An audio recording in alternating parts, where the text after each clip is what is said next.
नमस्कार दोस्तों, आपका डॉक्टर आलोक चांटिया AIR और NDF चैनल पर स्वागत है।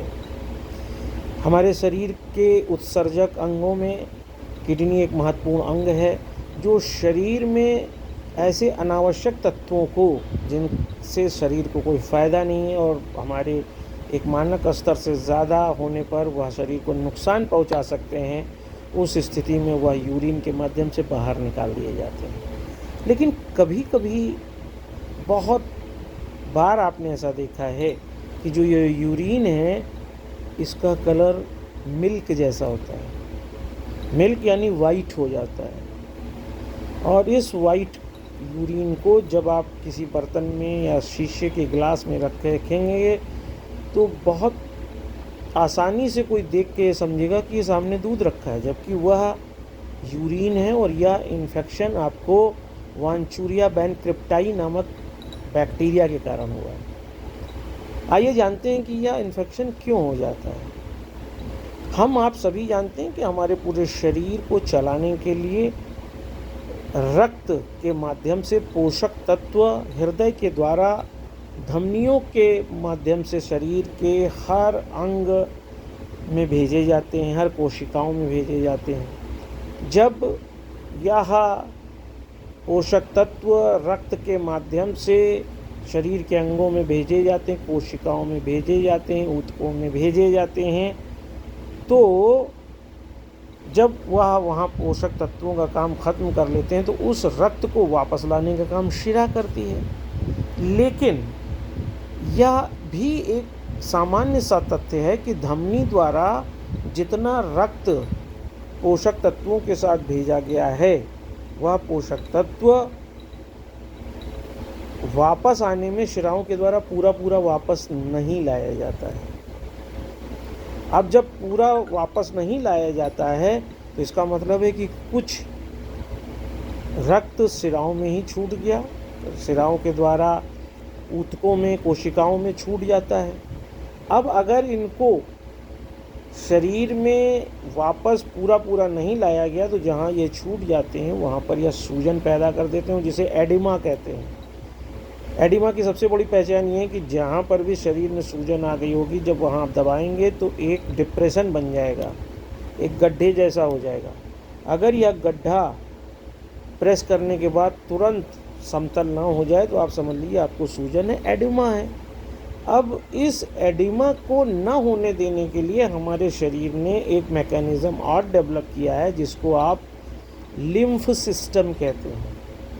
इस लिम्फेटिक सिस्टम के माध्यम से जो पदार्थ शिराओं द्वारा छूट जाता है ऊतकों कोशिकाओं में, उन तत्वों को पदार्थ को इन लिम्फ के द्वारा वापस लाया जाता है। या आप कह सकते हैं कि यह वह स्टैंड बाई सिस्टम है जिसके माध्यम से धमनी के द्वारा भेजे गए रक्त के साथ के सारे तत्वों को वापस लाने में शिरा और लिम्फ पूरा काम करते हैं। लिम्फ एक सहयोगी की तरह काम करता है। लेकिन जब इस लिम्फ के द्वारा इन छूटे गए पदार्थों को वापस लाया जाता है तो कभी कभी इसी बैक्टीरिया के कारण, वांचूरिया बैनक्रिप्टाई के कारण ऑब्स्ट्रक्शन क्रिएट हो जाता है और यह लिम्फ पैसेज चोक हो जाता है। अब जब यह लिम्फ पैसेज चोक हो जाता है तो शरीर में एक विपरीत स्थिति पैदा हो जाती है और उस विपरीत स्थिति को सामान्य करने के लिए अगर तुरंत कुछ न किया गया तो यह लिम्फ ब्लास्ट हो सकता है।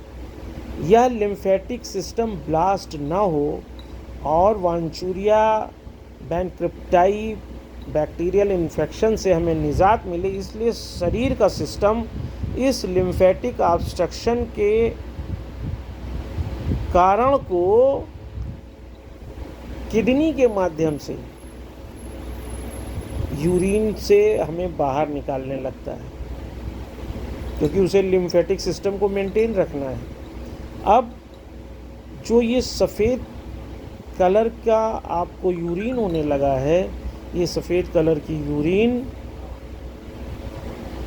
WBC के कारण होती है। और WBC का मतलब आप जानते हैं, वो वाइट ब्लड सेल्स का नाम ही है श्वेत रक्त कणिका, तो इसके कारण भी वह श्वेत दिखाई देता है। इसके अलावा फैट सॉल्युबल विटामिन्स जो हैं वो भी इसमें से निकलने लगते हैं। फैट वाले सॉल्युबल विटामिन्स आप जानते हैं, vitamin A, vitamin D, vitamin E, vitamin के, ये सारे फैट सॉल्युबल विटामिन्स हैं। और इन फैट सॉल्युबल विटामिन्स के कुछ दूधिया यूरिन में भी निकलने लगते हैं, इसके साथ साथ फैट निकलने लगता है। अब चाहे फैट निकल रहा हो, चाहे विटामिन्स निकल रहे हों, और अगर लंबे समय तक ये निकलते रहेंगे तो शरीर में कमज़ोरी होगी। अगर WBC लगातार निकलता रहेगा तो WBC का काम है कि वह बॉडी में इम्यूनिटी को स्ट्रांग करता है, वह बॉडी में एंटीबॉडीज़ पैदा करके सुरक्षा करता है हमारी। अब जब WBC ही बाहर लगातार चलता चला जा रहा है, निरंतर चलता चला जा रहा है, तो शरीर बीमार रहेगा।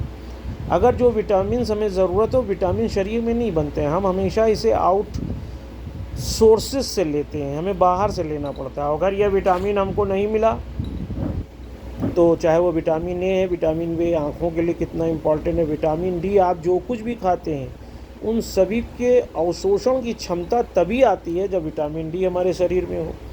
विटामिन ई फ्री रेडिकल्स बनने से रोकता है। फ्री रेडिकल्स अगर बनेंगे तो शरीर में दर्द बहुत रहने लगेगा, फ्री रेडिकल्स ज़्यादा बनते रहेंगे, और विटामिन के रक्त के थक्का बनने में हमारी सहायता करता है। आप समझ सकते हैं अगर यह विटामिन निकलते चले गए तो शरीर को कितनी परेशानियां हो सकती हैं। और फैट भी हमारे शरीर में, हमारे शरीर के वेट के लिए, शरीर के आवश्यकता पड़ने पर एनर्जी जनरेट के लिए कितना आवश्यक है। और यह सभी जब बाहर निकलते हैं तो इन्हें हम काइल कहते हैं, CHYLE, काइल।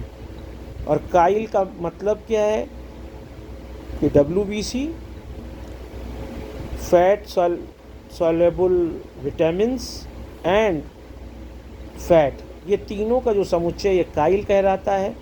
और यह काइल जब यूरिन से होकर निकलने लगता है तो इसे काइलूरिया कहते हैं। और इस काइलूरिया के कारण ही जो यूरिन है वो मिल्की और दूध जैसी सफ़ेद होने लगती है।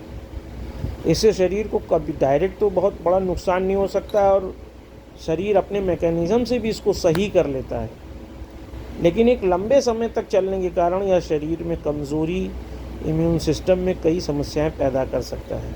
और इसको ठीक करने के लिए होम्योपैथिक में बहुत अच्छी मेडिसिन्स हैं। अगर ऐसा कोई स्थिति आपको देखने को मिलती है तो सबसे पहले आप लाइकोपोडियम 1 m का मतलब 1000 15 दिन पर एक बार 4 बूंद दीजिए।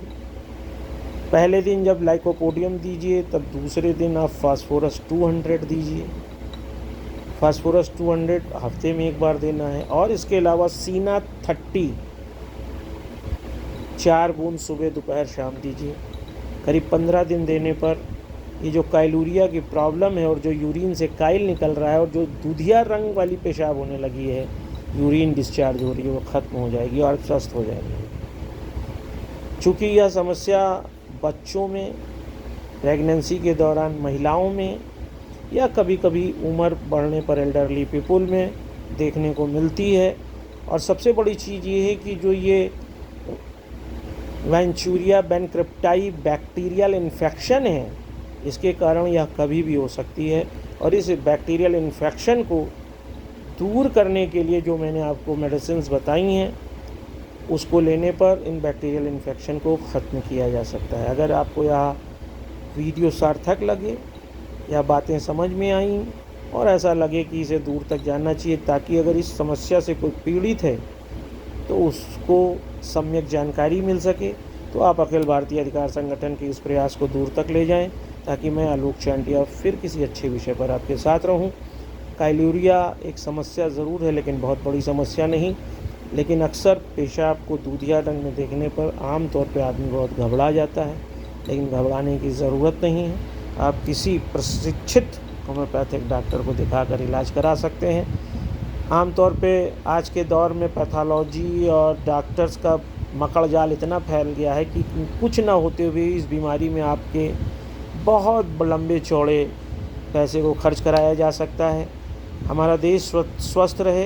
राइट टू हेल्थ संविधान के मौलिक अधिकारों में है। हम उस मौलिक अधिकार में अपने संवैधानिक मौलिक कर्तव्यों में आप तक सही बात पहुंचाएं, इसीलिए मैंने यह वीडियो बनाया है।